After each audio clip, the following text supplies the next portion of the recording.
एक वचन और पढ़ो, आगे के पुस्तक की कालो फटक दे, उसकी 1 अध्याय और उसकी 4 से क्या लिखा है? क्या तुम्हारे लिए अपने छत वाले घरों में रहने का समय है, जबकि मेरा भवन उजाड़ पड़ा है? इसलिए अब सेनाओं का यहोवा ये कहता है, अपने अपने चाल चलन पर ध्यान करो। तुमने बहुत बोया परंतु थोड़ा काटा, तुम खाते हो परंतु पेट नहीं भरता, तुम पीते हो परंतु प्यास नहीं बुझती, तुम कपड़े पहनते हो परंतु गरमाते नहीं, और जो मजदूरी कमाता है वो अपनी मजदूरी की कमाई छेद वाले थैली में रखता है। सेनाओं के यहोवा ये कहता है, अपने अपने चाल चलन पर सोचो। पहाड़ पर चढ़ जाओ और लकड़ी लाओ और इस भवन को बनाओ, और मैं उसे देखकर प्रसन्न होऊंगा और मेरी महिमा होगी। यहोवा का यही वचन है। 9 में, तुमने बहुत उपज की आशा रखी परंतु देखो थोड़ी ही है, और जब तुमने उसे अपने घर लाए तब मैंने उसको उड़वा दिया। सेनाओं का यहोवा का ये वाणी है, ऐसा क्यों हुआ?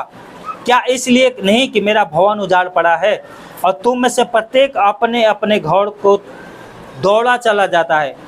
10 में, इस कारण आकाश से ओस गिरना और पृथ्वी से अन्न उपजना बंद हो गया है, और मेरी आज्ञा से पृथ्वी और पहाड़ों पर और अन्न और नए दाखों मधु पर और ताजे तेल पर और जो कुछ भूमि से उपजता है उस पर, और मनुष्य और घरेलू के पशुओं पर और उनके सब परिश्रम की सारी कमाई पर अकाल पड़ा है। क्या पड़ा है? क्या पड़ा है? अकाल पड़ा है। क्यों अकाल पड़ा है? क्योंकि भवन नहीं बन रहा है। क्या नहीं बन रहा है? भवन बनने का मतलब क्या है? परमेश्वर का शुभ समाचार लोग प्रचार नहीं कर रहे, नए नए लोगों को शुभ समाचार प्रचार नहीं कर रहे हैं, और उनकी आत्माएं कहाँ जा रही है? नरक में। शुभ समाचार लोग प्रचार करना छोड़ दिए। परमेश्वर कह रहा है, मेरे भवन को बनाओ, शुभ समाचार प्रचार करो। यहाँ पर 12 में पढ़ोगे तो यहाँ पर लिखा कि जिनको ये बताया गया था उन्होंने मन फिराया और प्रभु के भवन बनाने में लग गए। और परमेश्वर ने 19 में कहा कि आज के दिन से मैं तुम्हें आशीष देता रहूंगा। हालेलुया। जब ये कहा कि तुम्हारे कमाई पे अकाल पड़ा क्योंकि तुम परमेश्वर के भवन नहीं बना रहे हो, सब अपने घर दौड़े चले जाते हैं, सब अपने में लगे पड़े हैं, परंतु परमेश्वर के कलीसिया को कोई चिंता नहीं है। परंतु जब इन लोगों ने मन फिराया तो परमेश्वर ने कहा आज के दिन से, कब से? आज के दिन से मैं तुम्हें आशीष देता रहूंगा। Hallelujah, hallelujah. पर यीशु मसीह कह रहा है कि देखो यहाँ पर यीशु मसीह कह रहा है यूहन्ना 15:16 में क्या लिखा है? तुमने मुझे नहीं चुना परंतु मैंने तुम्हें चुना और तुम्हें ठहराया ताकि तुम जाकर फल लाओ और तुम्हारा फल बना रहे, कि तुम मेरे नाम से जो कुछ मांगो वो तुम्हें दे। Hallelujah, hallelujah, hallelujah.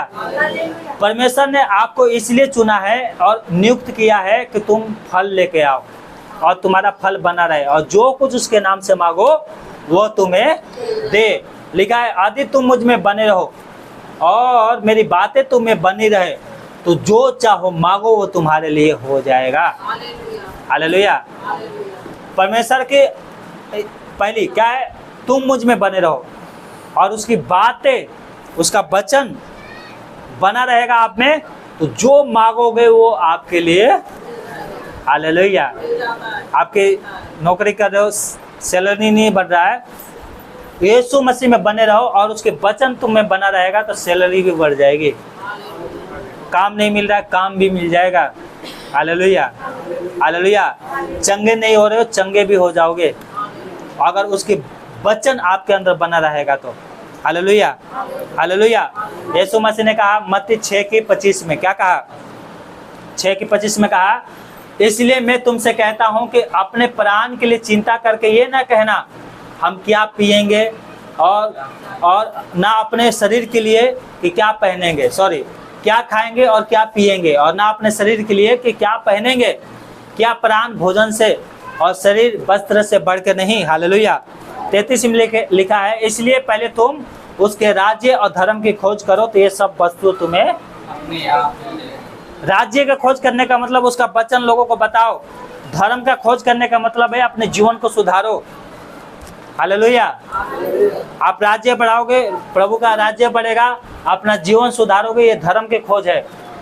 यीशु मसीह को खोज करो तो ये सारी वस्तु तुम्हें मिल जाएगी। क्या लिखा 34 में? सो कल के लिए चिंता ना करो कि क्योंकि कल का दिन अपनी चिंता आप कर लेगा, आज के लिए ही दुख बहुत है। Hallelujah, hallelujah, hallelujah. प्रकाशित बकाया 3:1-23 में क्या लिखा है? सदीक की कलीसिया के स्वर्गदूतों को लिख, जिसके पास परमेश्वर के 7 आत्माएं हैं और 7 तारे हैं, वो ये कहता है कि मैं तेरे कामों को जानता हूं कि तू जीवित तो है पर है मरा हुआ। क्या है? तो है जीवित तो है पर अंदर क्या है? मरे हुए। एक नायक भी क्या है? विश्वास नहीं है।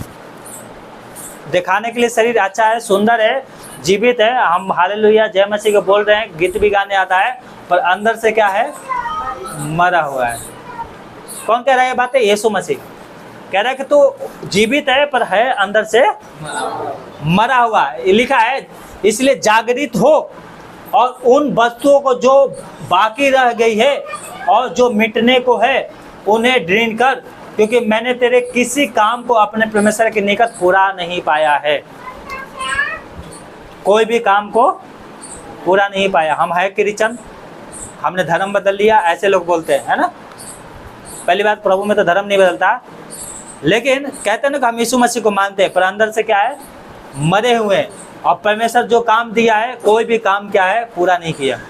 कोई भी काम पूरा नहीं किया। सुसमाचार प्रचार करो, वो भी नहीं होता है। उपवास रखो, अरे 7 दिन उपवास में बैठना पड़ेगा, वो भी नहीं हो रहा है। अभी रात की प्रार्थना क्यों कैंसिल करना पड़ा? मुझे प्रभु ने अगुवाई किया, मेरा कोई नहीं, क्योंकि लोग तैयार नहीं हो रहे रात की प्रार्थना में। अगले बार नहीं होगा, लेकिन इस बार हो गया। 3 दिन की प्रार्थना के लिए बोला, कितने लोग तैयार हुए? 7 लोग तैयार हुए हैं जाने के लिए। 30-40 लोगों में से कितने? 7 लोग तैयार हुए। दूसरा क्या है? इसलिए स्मरण कर कि तूने किस रीति से शिक्षा प्राप्त की है और सुनी थी और उनमें बना रहा और मन फिरा, और यदि तू जागृत ना रहेगा, सुनो ध्यान से, अगर तू जागृत ना रहेगा तो मैं चोर के समान आ जाऊंगा। किसके समान? चोर के समान आ जाऊंगा और तू कताबित ना जान सकेगा कि मैं किस घड़ी तुझ पर आ पड़ा। प्रॉब्लम किस घड़ी आ जाएगा कभी नहीं जान पाओगे। Hallelujah, hallelujah. इसलिए क्या करो? मन फिराओ, जागृत हो जाओ। Hallelujah, hallelujah. मन फिराने से क्या होगा? आपको प्रतिफल भी मिलेगा। आप मन नहीं फिराओगे तो दूसरी मृत्यु इंतजार कर रही है। क्या लिखा है? 22:12, प्रकाशित पे क्या है? 22:12, देख मैं शीघ्र आने वाला हूँ और हर एक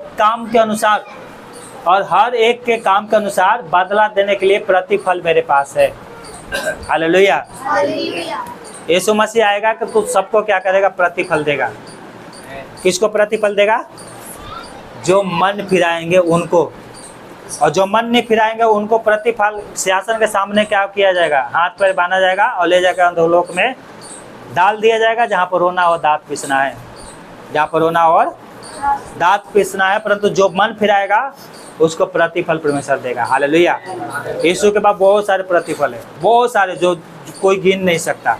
हालेलुया, हालेलुया। इसलिए अपने जीवन सुधारना बहुत जरूरी है। आप अपने जीवन सुधारेंगे, प्रभु के ऊपर विश्वास करेंगे, अंधकार की शक्तियों से मन फिराएंगे, पाप छोड़ेंगे, व्यभिचार, गंदे काम, लुचपन, दारू पीना, गालियाँ देना, ये छोड़ोगे तो आपको भी प्रतिफल मिलेगा। वरना आप नहीं ये सब काम करना नहीं छोड़ोगे तो क्या होगा? हाथ पैर बांधा जाएगा और ले जाकर डाल दिया जाएगा, जहाँ पर रोना और दांत पीसना है। इसलिए मन फिराना बहुत ही जरूरी है। Hallelujah, hallelujah. अगर सच में चाहते हो कि प्रभु आपको प्रतिफल दे तो मन फिराओ। सच में चाहते हो कि आपका काम जो इतने दिन से नहीं बन रहा है बने, तो मन फिराओ। हालेलुया। मन फिराओगे तो सच में प्रभु आशीष देगा। मन नहीं फिराओगे, अभी लिखा ना कि ना तो दाहिने मुड़ना ना बाएं। अगर दाहिने बाएं, यहोशू 1 अध्याय और उसकी 7 पढ़ा था, उसमें क्या लिखा था? अगर दाएं बाएं नहीं मुड़ोगे तो क्या होगा? जहाँ जहाँ जाओगे वहाँ पर क्या होगा? आपका काम, जहाँ जहाँ जाओगे आपका काम सफल होगा। आगे पढ़ोगे तो लिखा है कि भय मत खा, क्या मैंने तुझे आज्ञा नहीं दी? जहाँ जहाँ जाओगे वहाँ तेरा परमेश्वर यहोवा तेरे संग रहेगा। हालेलुया। कोई भी काम करोगे सफल होगा, परंतु मन नहीं फिराओगे, कोई भी काम करोगे नुकसान होगा। इसलिए पहले मन फिराना है।